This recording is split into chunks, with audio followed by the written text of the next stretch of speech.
சிவனுக்கு உகந்த நாள் எது தெரியுமா? திங்கட்கிழமையே சிவனுக்கு உகந்த நாளாகும். இது சோமவாரம் என்றும் அழைக்கப்படுகிறது. மேலும் இந்த நாளில் சிவபெருமானை வழிபட்டால் உங்களுக்கு சிறப்பான நாளாக அமையும். இந்த நாளில் சிவபெருமானை வழிபடுவதன் மூலம் பக்தர்கள் வாழ்வில் அமைதி, மகிழ்ச்சி மற்றும் செழிப்பு பெறுவார்கள் என்று நம்பப்படுகிறது. திங்கட்கிழமை சிவபெருமானுக்கு உகந்தது நாளானதற்கு பல காரணங்கள் உள்ளன.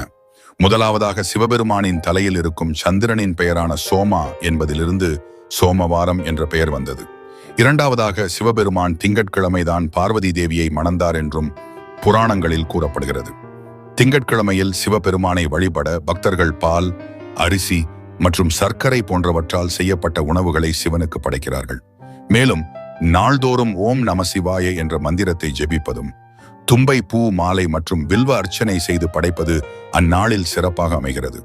இதன் மூலம் உங்கள் வாழ்க்கையில் துன்பங்கள் நீங்கி சந்தோஷமாக இருப்பீர்கள்.